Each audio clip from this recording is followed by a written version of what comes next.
Baik, selamat pagi Bapak Ibu Saudara yang terkasih di dalam Tuhan. Shalom. Saya percaya pagi hari ini kita mempersiapkan hati, pikiran, tubuh, dan jiwa kita untuk kita boleh datang menyembah kepada Tuhan. Pagi yang indah ini di mana kita belum memulai aktivitas kita menyembah Tuhan terlebih dahulu, kita berkomunikasi, kita membangun mezbah pada pagi hari ini. Baik, kita sama-sama berdoa pagi hari ini. Tuhan Yesus, terima kasih buat pagi yang indah ini, buat kebaikan Tuhan. Semalaman kami boleh tidur dengan baik, dengan nyenyak, dan pagi hari ini Tuhan boleh memberikan kami kesehatan. Kami bersyukur Tuhan. Kami bersyukur buat kesehatan yang Tuhan berikan, buat nafas hidup yang Tuhan masih percayakan kepada kami. Semuanya karena anugerah Tuhan. Kami percaya rahmat Tuhan selalu baru setiap pagi. Dan saat pagi hari ini Tuhan, kami mau datang menyembah Engkau, Allah kami yang hidup. Yang kami percaya di dalam nama Yesus Kristus, yang di dalamnya ada keselamatan. Terima kasih Tuhan, terima kasih.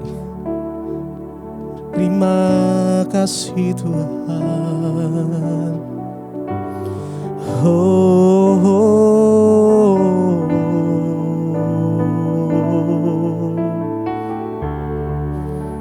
Kami bersyukur kepadamu. Kami bersyukur buat kasih setiamu di dalam hidup kami, Tuhan. Terima kasih Yesus. Terima kasih buat kesehatan yang Tuhan berikan. Oh, kami bersyukur Tuhan. Sukacitaku,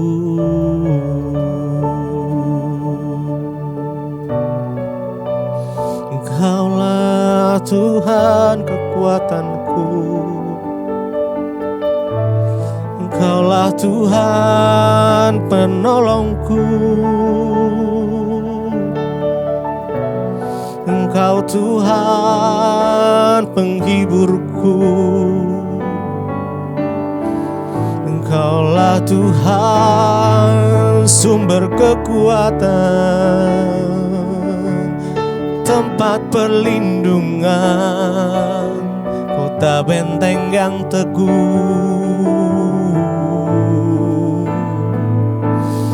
Engkaulah sukacita kami, Tuhan Yesus. Oh Yesus Tuhan, kami menyembah Engkau, kami memuji-Mu Tuhan.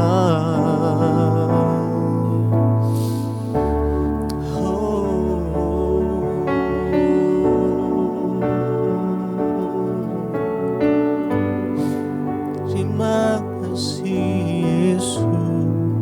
Sebab Tuhan kekuatanku, sukacitaku.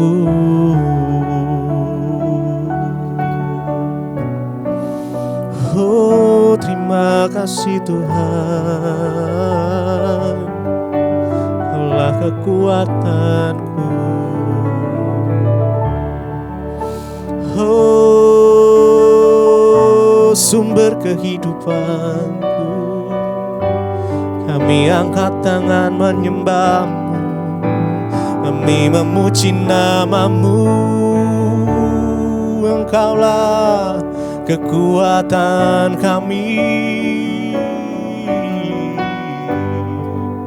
Haleluya.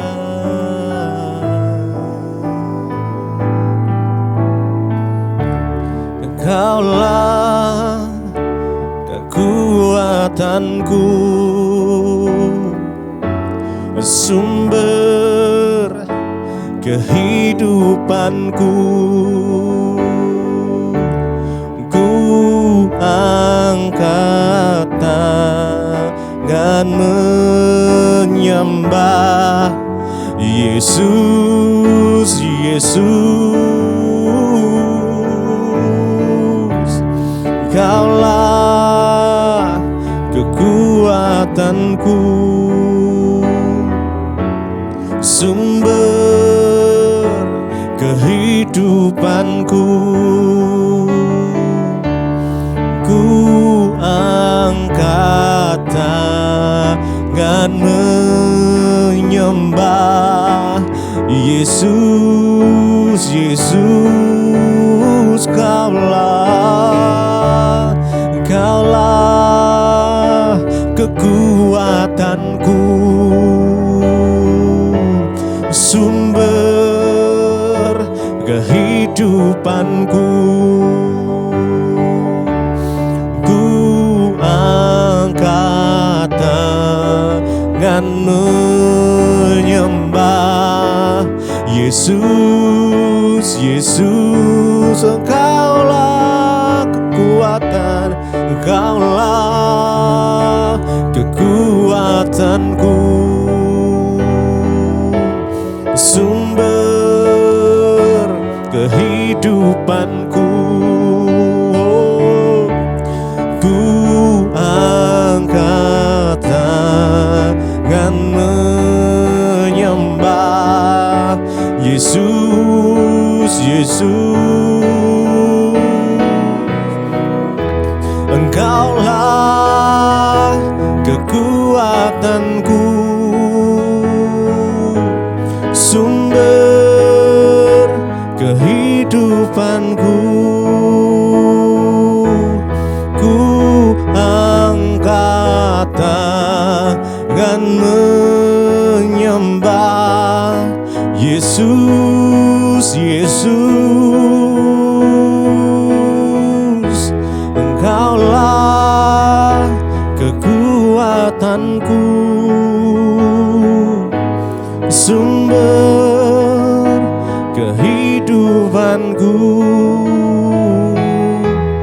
Ku angkat tangan menyembah Yesus, Yesus. Engkaulah kekuatan kami, sumber kehidupan kami Tuhan. Tak henti-hentinya kami mengucap syukur, menyembah-Mu, meninggikan nama-Mu. Yesus, Yesus, Kau segalanya. Oh, Engkau kekuatan kami. Terima kasih Yesus. Terima kasih Bapak, kami mengucap syukur buat pagi hari ini. Penyertaan Tuhan sepanjang malam buat kami luar biasa. Engkau menjagai, bahkan menyertai, dan pagi ini Engkau bangunkan kami dengan tubuh yang sehat, tidak kurang suatu apapun. Terima kasih buat anugerah-Mu Bapa. Bahkan hari ini sebelum kami memulai aktivitas, kami ingin mendengarkan firman Tuhan. Urapi setiap kami dan biarlah firman-Mu menuntun kami. Jadikan kami bukan hanya menjadi pendengar, tetapi menjadi pelaku-pelaku firman. Urapi hamba-Mu yang tidak ada apa-apanya Tuhan, kami buka hati bagi firman-Mu. Haleluya. Amin, amin, amin. Iya, shalom saudara, selamat pagi. Terima kasih kepada Tuhan yang sudah membangunkan kita dengan tubuh yang sehat dan tidak kurang suatu apapun. Baik, hari ini kita akan sama-sama belajar firman Tuhan. Sebelum kita memulai semua aktivitas kita mau melandasi semuanya di atas dasar kebenaran firman. Firman Tuhan hari ini terambil dari Filipi pasal yang kedua. Filipi pasal yang kedua, mulai ayatnya yang kelima saudara, ya, sampai dengan ayat yang ke-8. Ya, Filipi pasal 2 ayat yang kelima sampai dengan ayat, kita teruskan saja sampai ayat yang ke-9. Ya, Filipi pasal yang kedua, ayat yang ke-8, ayat yang kelima sampai ayat 9. Hendaklah kamu dalam hidupmu bersama menaruh pikiran dan perasaan yang terdapat juga dalam Kristus Yesus. Firman ini berkata, saudara, hendaklah kamu dalam hidupmu bersama menaruh pikiran dan perasaan yang terdapat juga di dalam Kristus Yesus, ya. Firman Tuhan mengingatkan kita hari ini supaya di dalam hidup kita bersama dengan suami, dengan istri, dengan anak, dengan tetangga, dengan keluarga besar, dengan mertua, dengan saudara ipar, dengan kakak adik, dengan semua orang. Hendaklah kamu dalam hidupmu bersama menaruh pikiran dan perasaan, ya, yang terdapat juga di dalam Kristus Yesus, ya. Aduh ya, memiliki perasaan dan pikiran yang terdapat dalam Kristus Yesus. Itu seperti apa ya? Kayaknya susah banget ya memiliki pikiran dan perasaan yang terdapat dalam Kristus Yesus. Maksudnya apa gitu ya? Saudara, pikiran dan perasaan yang terdapat dalam Kristus Yesus, yang pertama kita belajar dari Tuhan Yesus yaitu kerendahan hatinya. Tuhan Yesus itu dia mati di atas kayu salib, menyerahkan seluruh hidupnya, bahkan dia berkata, Bapa, kalau bisa cawan ini lalu daripadaku, tetapi jangan kehendakku, biar kehendakmu yang jadi. Pikiran dan perasaan yang terdapat dalam Kristus Yesus yang pertama itu bicara tentang ketaatannya. Yesus itu taat ya di dalam perasaan, dalam pikirannya, sekalipun dia tahu dia harus menghadapi siksaan yang begitu berat karena salib yang harus dia jalani, tetapi dia berkata biar kehendakmu saja yang jadi. Yesus Kristus itu bersifat sangat rendah hati ya, dengan bersedia melepaskan hak-haknya demi mentaati kehendak Bapa dan untuk melayani kita manusia. Seperti Kristus, kita juga hendaknya memiliki sikap sebagai hamba, melayani karena kasih kepada Tuhan dan kepada sesama kita, bukan karena keterpaksaan, bukan karena rasa takut dan lain sebagainya, tetapi dengan sikap yang rela. Itulah pikiran dan perasaan yang terdapat dalam Kristus. Saudara, kita pasti akan bisa menjalani kehidupan dengan ya, selalu manusia itu menjalani kehidupannya dengan berharap untuk dilayani, untuk dihormati, untuk dihargai. Tapi Tuhan Yesus mengajarkan kepada kita bahwa kalau kita ingin jadi yang terbesar, maka kita harus menjadi yang terkecil. Artinya apa? Yesus mengajarkan kepada kita, kita harus belajar melepaskan hak hidup kita. Mari kita miliki pikiran dan perasaan yang terdapat dalam Kristus. Kalau dalam rumah tangga suami istri sama-sama memiliki pikiran dan perasaan yang terdapat juga dalam Kristus Yesus, maka rumah tangga itu aman, damai, tentram, sentosa. Enggak ada ribut-ribut, enggak ada berantem saudara, tetapi yang ada kedamaian dan ketentraman ya. Kita harus belajar mempraktikkan itu. Ayat yang ke-6 berkata, apa sih perasaan dan pikiran yang terdapat dalam Kristus yang walaupun dalam rupa Allah tidak menganggap kesetaraan dengan Allah itu sebagai milik yang harus dipertahankan. Kita belajar memiliki pikiran dan perasaan yang terdapat dalam Kristus itu melepaskan hak, tidak mempertahankan haknya sebagai Allah. Oh, saya nggak bolehlah disiksa, ini manusia yang akan menyiksa saya kutuk ya. Yesus nggak berkata seperti itu, tetapi dia taat, disiksa, diludahi. Bisa nggak dia menunjukkan kuasanya? Bisa, tetapi dia tidak memakai itu saudara. Dia menjalani semua penderitaannya ya, karena ketaatan mengasihi saudara dan saya. Di dalam kehidupan kita disuruh, kita diajarkan untuk kita memiliki perasaan dan pikiran seperti Kristus. Artinya kita harus belajar melepaskan hak. Kalau sebagai istri kita belajar melepaskan hak, kita tidak menuntut saudara, tetapi kita terus berusaha untuk memberi, maka kita akan berbahagia. Bahkan suami, anak-anak kita juga berbahagia. Sebagai suami, kalau kita juga belajar melepaskan hak dan mempercayai istri, menganggap istri itu sebagai kawan pewaris kerajaan Allah, maka kita juga tidak akan menjadi suami yang egois, yang hanya memaksa. Ya, tetapi masalahnya ya dalam kehidupan kekristenan sangat-sangat jarang kita ini memiliki pikiran dan perasaan seperti Kristus.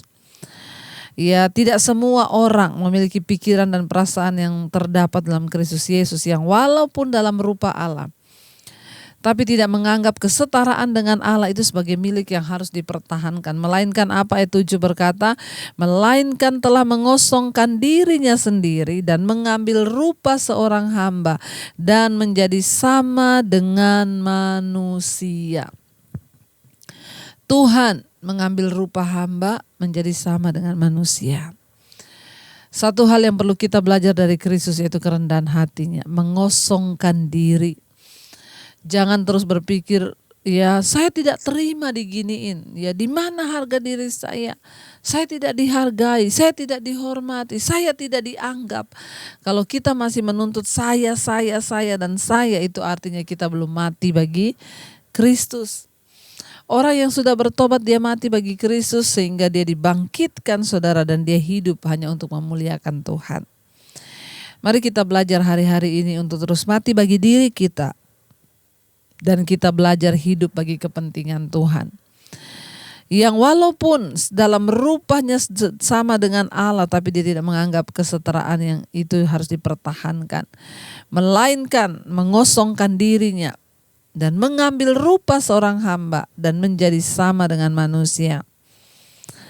Ayat yang ke-8 berkata, dan dalam keadaannya sebagai manusia ia telah merendahkan dirinya sampai taat mati, taat sampai mati, bahkan sampai mati di kayu salib.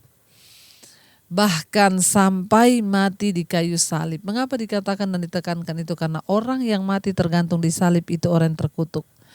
Orang yang mati tergantung di salib itu orang yang sangat-sangat berdosa. Orang yang mati tergantung di kayu salib itu orang yang dipermalukan, menjadi contoh atas kesalahannya. Tapi Yesus terbukti tidak berdosa, tidak bersalah, tapi dia harus disalibkan. Dia tanggung semua. Ya, dia tanggung, dia dilucuti nama baiknya, bahkan ya kedagingannya dihancurkan, diremukkan, tetapi dia taat saudara. Karena itu ya Yesus sangat ditinggikan oleh Allah. Ayat 9. Itulah sebabnya Allah sangat meninggikan dia dan mengaruniakan kepadanya nama di atas segala nama. Tidak ada jalan lain untuk bisa melihat kemuliaan dalam hidup kita selain kita direndahkan. Tidak ada jalan lain untuk kita bisa melihat kemuliaan selain kita harus mati, mengosongkan diri kita saudara dan belajar hidup untuk Tuhan. Saudara, apa yang dilakukan oleh Tuhan Yesus, ya merelakan segalanya saudara. Itu sangat tidak mengenakkan dengan keinginan daging manusia. Tetapi Yesus telah menyatakan, Yesus telah memberikan kita teladan. Dan mari kita hidup memiliki perasaan dan pikiran sama seperti yang ada pada Kristus. Karena yang Tuhan cari pada akhirnya adalah orang-orang yang memiliki kerendahan hati, orang-orang yang memiliki hati hamba, supaya kita juga dapat ditinggikan oleh Tuhan. Biar hari ini kita mau berdoa, Tuhan, ajar kami dalam rumah tangga kami memulai sesuatu dengan kerendahan hati. Sebagai suami kami tidak menuntut, sebagai istri kami tidak menuntut, sebagai anak kami tidak menuntut, tapi kami belajar memberi hidup agar Tuhan pakai kami untuk menjadi alat-Mu Bapa. Terima kasih Tuhan. Mari sama-sama katakan pujian ini saudara di hadapan Tuhan. Kau bukan Tuhan yang melihat rupa, Kau bukan Tuhan yang memandang harta.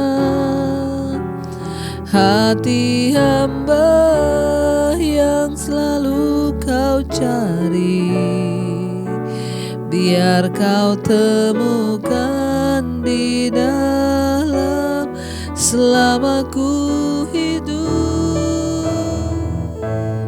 Ku mau menyembah-Mu sebab Engkau sangat berarti Tuhan. Berarti bagiku yang terbaik, yang terbaik yang ada padaku.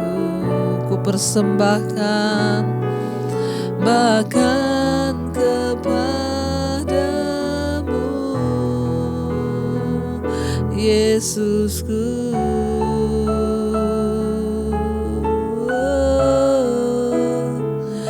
kami persembahkan Tuhan, hidup kami bagimu. Terima kasih Bapa.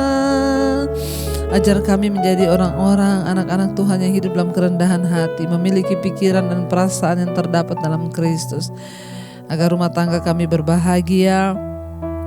Hamba berdoa, tolong setiap kami Tuhan.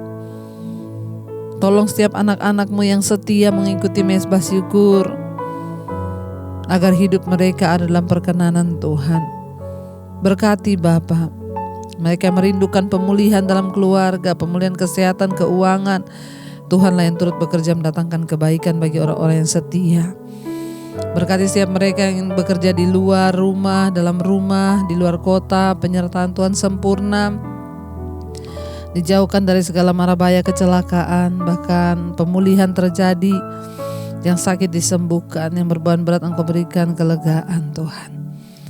Terima kasih Bapa, dalam nama Yesus hamba menyerahkan semua anak-anak-Mu yang terus setia kepadamu. Tuhan berkati mereka yang sakit disembuhkan, mereka yang terlilit dengan hutang, Tuhan turut bekerja mendatangkan kebaikan. Ini hidup kami, jadikan kami orang-orang yang rendah hati agar kami memuliakan nama Tuhan. Mari kita berdoa. Bapa kami, Bapa kami yang ada di sorga, dikuduskanlah nama-Mu, datanglah kerajaan-Mu, jadilah kehendak-Mu di bumi seperti di sorga.